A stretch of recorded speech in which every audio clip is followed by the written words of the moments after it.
Hey, this is Matt once again. Welcome back to another video, and this time is a paid request from Frame by Frame. Thank you so much for that. And for those interested in requesting any type of videos, topics, reactions, commentaries, re-reviews, what have you, feel free to send either directly to my PayPal or join my Patreon. Both links are down below in the info box. And this is for Ant-Man and the Wasp, Quantumania. Quantumania sounds like I should be doing a whoa, whoa, Quantumania is gonna throw suck less or more. Superhero movies, I've said before, I'm at a point that I'm just getting sick and tired of them. Yes, this comes from the guy that enjoyed the Batman last year, but that one felt more like a crime drama, bit of Seven, bit of like... It felt like something I'm just more akin to. And it's not like I'm a guy that hates superhero movies. I enjoyed Superman and some of the Christopher Reeve films. I love Blade and Blade 2. I like The Punisher. That's more comic book than superhero. You know, I liked the Captain America trilogy. I liked the first Iron Man. I liked Guardians of the Galaxy.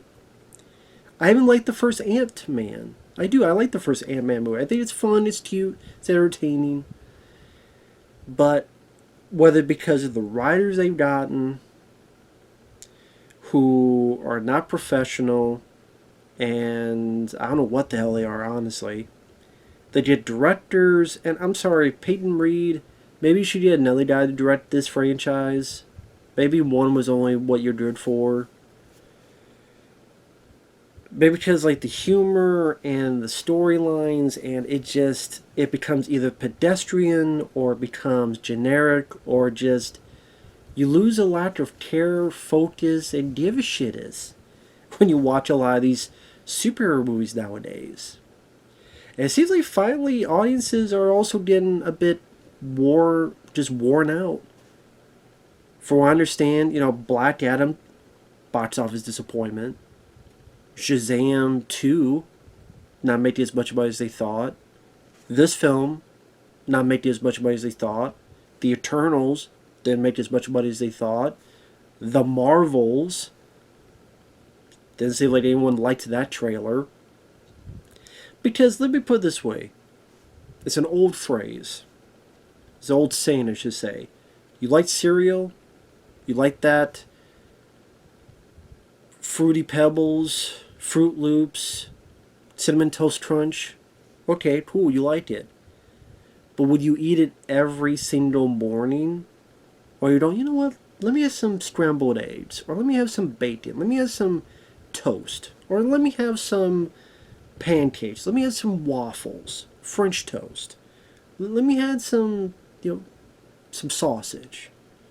Let me give some, variety. Something different. Or something off the beaten path. Or just something, do we not have that same cereal today? And then not only that, but this is like if the cereal was moldy or old or... And here's the thing. Do I think this is a god-awful worst movie ever? No. Sadly, I would say this is... I would say I thought this was better than Doctor Strange 2 or The Eternals or Black Widow or Shang-Chi. What the hell else was it? Captain Marvel. Thor Love and Thunder. Because I wouldn't say this butchered the Ant-Man character. At times it feels more... There's a review I saw that said it perfectly. This feels more like a Kane movie than an Ant-Man movie. I get what they mean by that. That's kind of one of the issues with this. This is more of building up the whole Kane new phase universe where he's going to be the new Thanos type of villain that's going to... I think he was on, the Loki TV show, but big screen, big budget-wise, for a lot of people, this is the first time they see Kane. Which I vaguely remember him in the comics. Definitely played an important part. and he's going to be the central focus of the new Avengers movie coming out in a few years. But it wasn't as awful. In fact, I'd probably say I like this more than the second Ant-Man movie. Because that one was just more forgettable. This one did tend to get boring at points as well, but at least with the Quantumania, the Quantum Realm, at least, at the very least, I know small things to mention, but I can at least say I like some of the creativity and some of the looks of the creatures and the monsters, and the effects left a lot to be desired, but I appreciate some of the creativity and trying in the backgrounds. Granted, again, could have looked a lot better, because I don't know how special effects no longer became special anymore.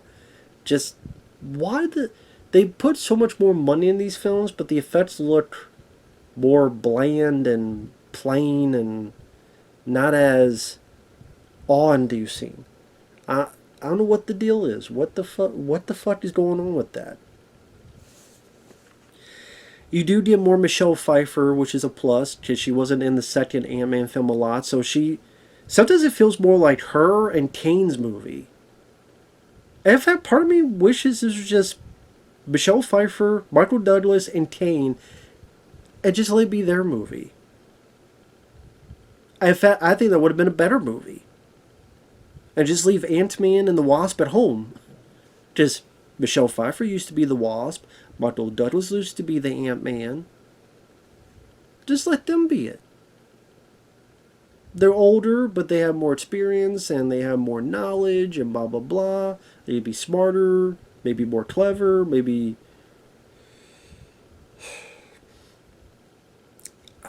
Seriously, I would have liked it more if it was that.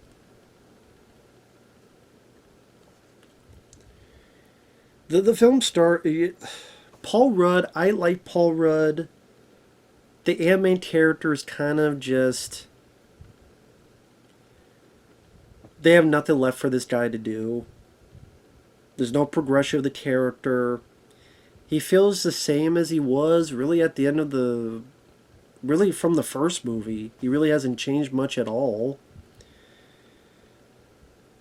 It plays the song Welcome Back, Kotter. Welcome back, welcome back. Where he's a guy that some people think he's Spider-Man. He gets pictures with dogs. Meanwhile, the Wasp is a humanitarian. And she's getting more prominence. And I'm like, okay, is it because he's a loser? Or is it because he's a guy? I don't know. I almost want to go in that direction. His daughter, thankfully not the entire movie, but there are times where the daughter is like a snotty brat who gets in trouble with the law. And it's like, well, at least we're trying to do something that matters. Just now Ant-Man's like, hey, I helped save the world from, Endgame. I mean, I helped the team so you guys are still here and people weren't snapped out of existence. And he wrote a book about it, and he's like, I don't want to help people anymore because I want to concentrate on being a dad. I can understand that. But at the same time, it's like, okay, he's now the Employee of the Month at Baskin-Robbins because that was the job he was trying to work down in the first movie. But now, because he's a hero, they honor him. It's like, I get the idea of, hey, after Endgame, I just want to relax and concentrate on my family. But the way they do it, it makes Ant-Man feel, in a weird way, selfish, and it makes the daughter feel just bitchy.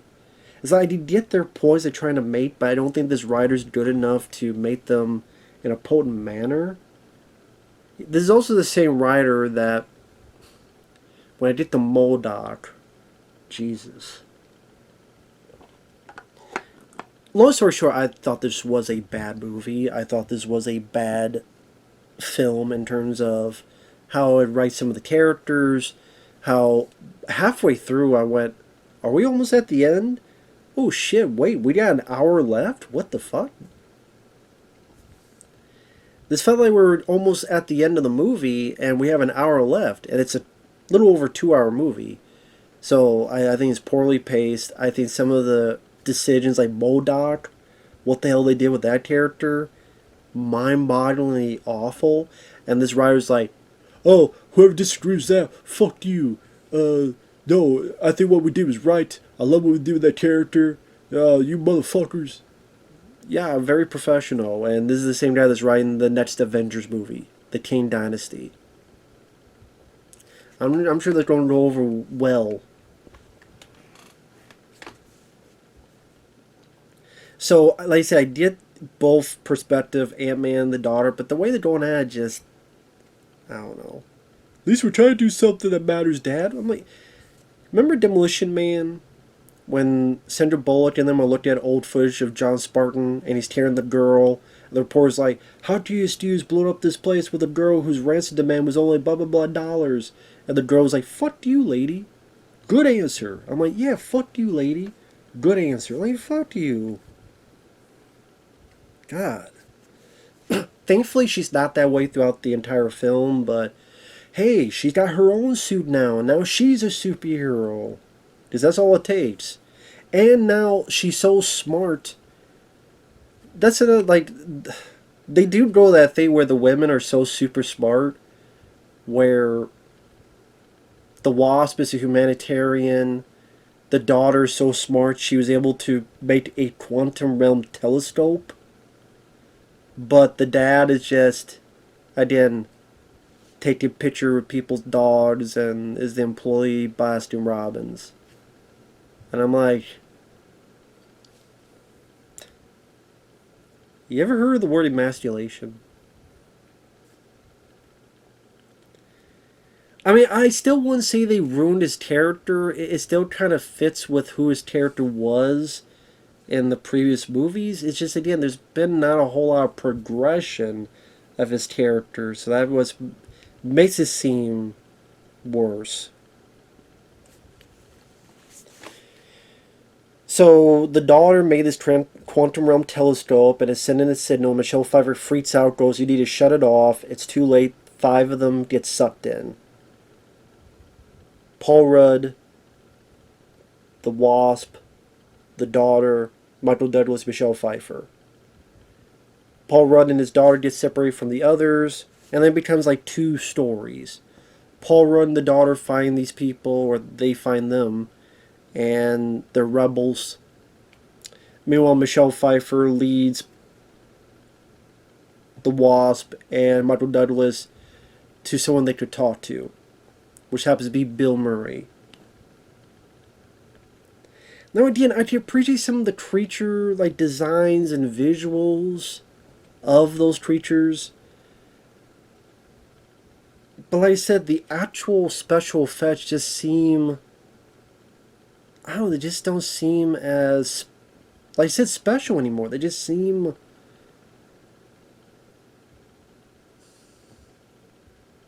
I don't know what word to use to best describe it, just more fake, more phony, more cartoonish. I mean, you're trying to make it seem as if they're in our realm of physicality, and it's doing quite the opposite.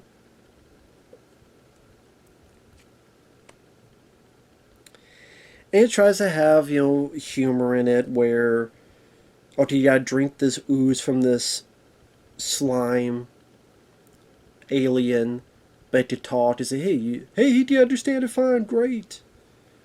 There's a telepath that's tired of listening to reading people's minds because they always think of sick stuff. The slime creature's asking Paul Rudd how many holes he has. Does I have no holes? And tell Bechdel, you got 7 holes. You got 7 holes? I'm like, yeah, I have a hole too. You can eat it, movie. Do you want a clean, white, or dirty Hershey Highway? Take your fucking pick, movie.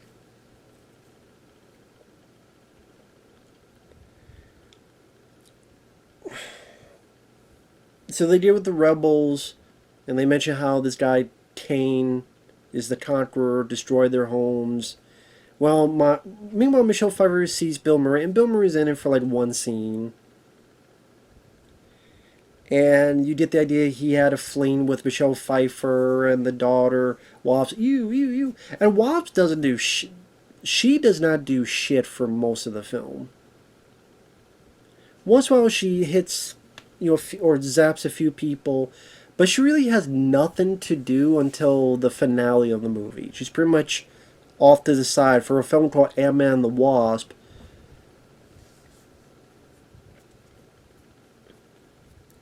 And you come to find out that Bill Murray is actually working with Kane, turns on them, but they escape. As I said, Michael Douglas, it's nice to see him in there, and he's trying. There's a bit where he uses one of those devices to throw and makes this creature bigger and attacks Bill Murray. I don't know if Bill Murray's character gets killed or not, because that cuts away. But there's something about this just... It's a lot of dialogue exposition of how awful and terrible Kane is and how dangerous he is. And there's always that phrase when screenwriting, show, don't tell. Show, don't tell. Show, don't tell. There's a lot of telling us who Kane is, how awful he is, how terrible he is, how dangerous he is.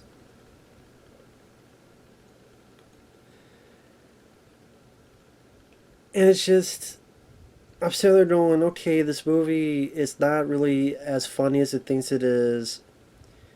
And part of the appeal that people got out of the previous Ant-Man films were this big thing that happens to be small, and this small thing that happens to be big. That's kind of the running down motif, and because of where they're at, they don't really get a whole lot of that to play with in terms of comedy. So, I would say this is probably the least funny of the three. I just didn't think it was as forgettable as the second film. And one of the reasons is I actually did not mind Jonathan Majors as Kang. Now, I know there's some stuff going on with him and allegations, but I've heard that a lot of that was BS and a lot of it was false allegations. I don't know how much truth there is to that. But the last time I heard, a lot of that was false allegations. So I don't know. I guess people can feel free to fill me in the comment section. I actually didn't mind Jonathan Majors. He plays it subtle, cool and collected. He's not going too over the top. When he first sees Michelle Pfeiffer, he pretends he's a good guy in order to get what he wants. Some of his lines I actually didn't mind. What you don't do? When? I actually thought Jonathan Majors did a pretty damn good job playing this villain that is, like, he's subtle, he's seemingly easygoing, but he's got this kind of don't fuck with me attitude to him. And in better hands, with Allstate, with better hands and better director, better... Because Peyton Reed, I mean, what else has he done other than Ant-Man movies? Shit I don't remember. If it's not within the Marvel flux of assembly line, we have to do it this, and this. If it was out of that, I think this guy, just like Christian Bale and Thor Love and Thunder, if that was in movies where they had more freedom and writing and direction and everything in between, I think they could be utilized fairly well.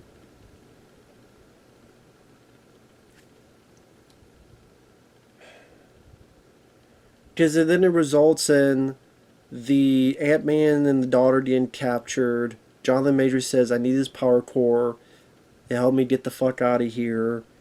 But back to the day Michelle Pfeiffer turned on me. It made it so big. I can't do anything. You're a thief. You gotta go in. Which I don't know why him as a thief matters in this situation. It's pretty much he has to jump in and go towards this thing and hit a... whatever. He's got to make the power core small so that Kang can use it to get out. Otherwise, your daughter's dead. So Ant-Man goes in. There's a bunch of variants, doubles of him. You have pretty lame comedy. Just one of them is him in a Baskin Robbins uniform. Not that funny, not that creative. I would say the comedy wasn't that creative. Like I said, I think some of the visual designs were creative. I do appreciate that. I'm a sucker for that. And just again, the effects and they just seem subpar for a big budget film. And the comedy wasn't that creative. The comedy was just not that witty or funny. It just like lazy. Like that's the best you got. A few references to Baskin Robbins and What About Cotter songs and not that shit. But the variants work together because they all have a common thing they agree on, which is their daughter and how they care for her.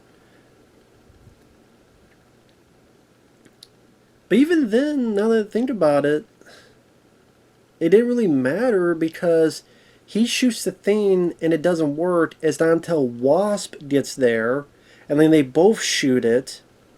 So now it's like Ant-Man can't do it by himself. It's the fact that Ant-Man and the Wasp have to do it together. Which, granted,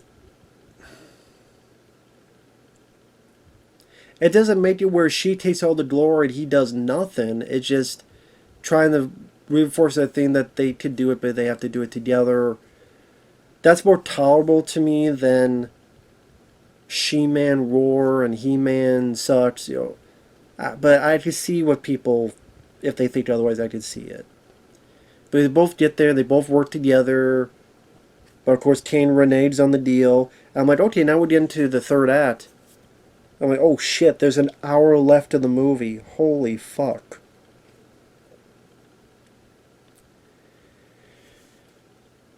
So instead, the daughter frees some of the rebels and is getting the rebels together. And Ant-Man and the Wasp try to fight Kane. They get knocked out, and Michael Douglas finds him.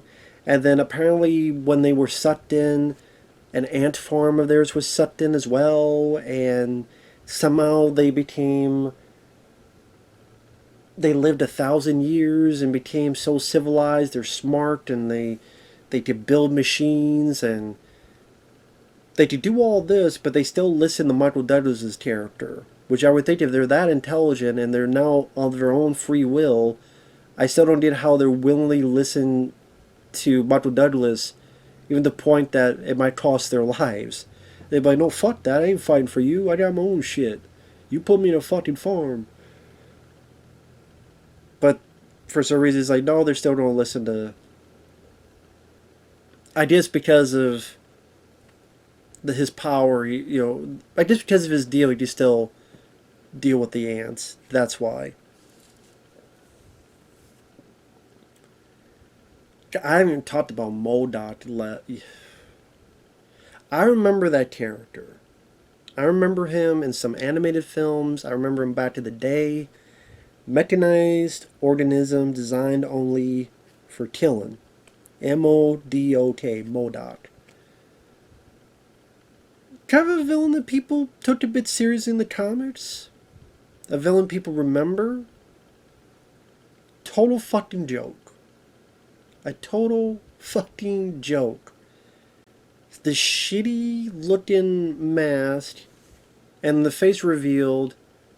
It's like an uncanny valley smorgasbord of puke with his face stretched wide. And you find out it's the villain from the first movie. Bumblebee Tuna. The yellow jacket. Where he got disappeared. He didn't die, he was here. He was found, it became this. And they're like, Darren? He's just a fucking joke. They talk to each other like everything's normal.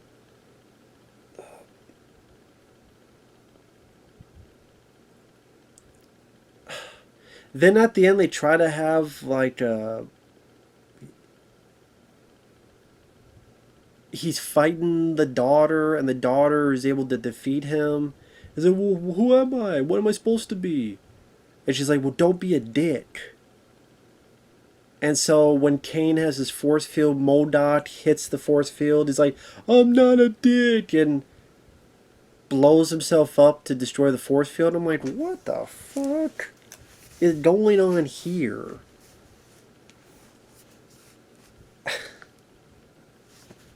I find it funny that all these fucking people that make these films, they want to talk about how they want to respect the source material, blah, blah, blah, blah, blah. And so many people and heroes they made into a fucking joke, or villains, and Hulk is a joke with breakfast tacos.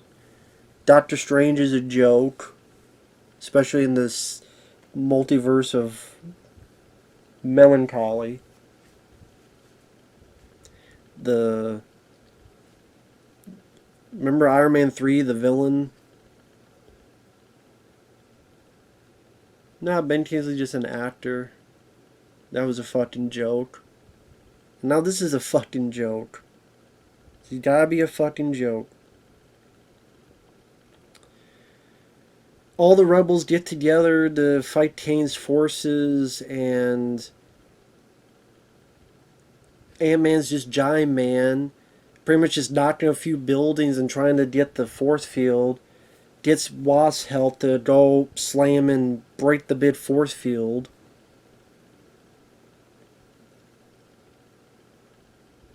Kane finally gets pissed.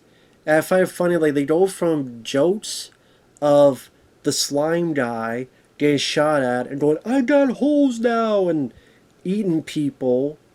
Then 2 minutes later, Kane is literally doing a mass genocide, like turning people into nothing, kills like 100 people. Oh, you want to know how Kane the Conqueror gets defeated? Ants. Because he's kicking the shit out of Ant-Man the Wasp. He even goes, how do you defeat me? You talk to ants.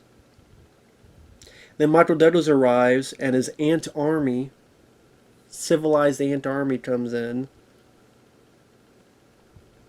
with their ant ships and whatever the fuck. And then they overtake the force field, and with the help of M.O.D.O.K, the force field gets fucked up, and they tear apart his armor. And some people say, well, that was his plan all along. Well, oh. Either it makes this movie completely fairly pointless, or B, it sounds like a shitty plan. So he got defeated by ants, and now he's got no armor, but he can still beat the shit out of Ant-Man. But at least Ant-Man, to be fair, he stand his ground, everybody went home, he stayed there just in case, stopped Kane from coming to Earth and escaping, and Ant-Man gets the shit kicked out of him, but at least he stood his ground. Then Wasp comes in, they both hit Kane until he's blah blah blah, and he's zapped. Probably not really dead. You think he's dead, but he disappeared to, I don't know, somewhere the fuck else. They get back home to welcome back, welcome back, welcome back. Then you have either a lot of the Kane variants, doubles in their army. Which seemed like they hated that Kane, but then they're still pissed that he's dead. I forget the whole deal. I don't remember. I don't give a shit about what's going on with the new Avengers. And then also, some. And I didn't watch the fucking Loki TV show, so I didn't understand this. Loki and almost said Owen Hart. Owen Wilson are like back in 1901 or something. They see another Jonathan Majors, who is another variant of Kane. I forget the character's name. I think it's a character from the comics. As you can tell how much of shit I give about a lot of this. And so did a lot of people give not too much of a shit because they didn't go see the movie because they're tired of superhero. Superhero fatigue is real. And I'm like, it's about damn time. Now, I don't think Paul Rudd or Michael Douglas or Michelle Pfeiffer did a bad job acting wise. It was nice to see a bit more Michelle Pfeiffer and Michael Douglas. Jonathan Majors, I don't think was bad as Kane acting wise. I appreciate some designs of the creatures and the environments, but the effects, the special effects are not that special. The humor wasn't that funny. The pacing of the film, I mean, we got to an hour in, and I'm like, it's not over yet.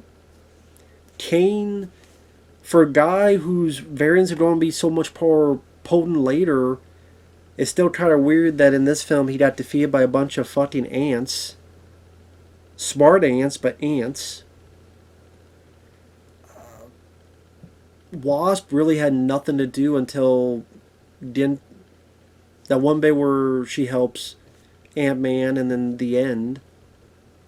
The daughter character and her having a suit and her being able to do shit very quickly. Granted, she did screw up once or twice, but then she got the hang of it very quickly. So it seems like anybody can get in these suits and do this shit.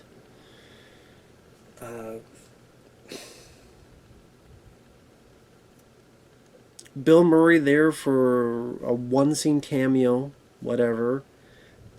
The music, what's up with the music in these the music in these movies? I'm not talking about the songs they put in, the score. Why do the scores all sound the same? I swear, every fucking new Marvel film, the score sounds the exact fucking same score. Compared to the Batman and how they used the Nirvana and the whole score, that's a fantastic score. But then you look at this, like just generic. That's what the film is: generic blandness with little hints of creativity. A guy who's playing the villain that I think, with better directors or writers, could have been utilized better. Like I say, at times it felt like Michelle Pfeiffer and Kane's story more than Ant-Man's story. Sometimes it did feel like Ant-Man and the Wasp were secondary characters in their own movie. And it just... I'm like, it didn't make me as bored as the Eternals, or as bad as Doctor Strange 2, or as discombobulated as Thor Love and Thunder. But it's just like, I just don't care anymore. I just don't care. It's this writer and then the director just, you're just doing what the studio tells you. Another movie for the assembly line. Moving along. The only purpose this film had was to build up Kane. To bring up Kane. This is who Kane is. This is what leading up to. That's really its entire purpose.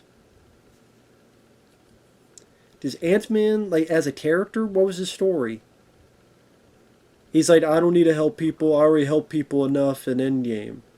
Okay, you know what? I'm going to help people again. It seems like a pretty shitty character trait. The daughter, I'm a bitchy girl, but I need to help people, and then at least finally says I messed up, and Ant-Man's like, listen, yeah, I messed up a lot, but the one thing I didn't mess up is you. It just felt flat. Any of the character stuff, it felt flat. It just, I don't know. Mediocre at best. Mediocre at best. But that said, I am looking forward to the day where superhero films have like one or two every 4 years. Ease down. Let it go. Later.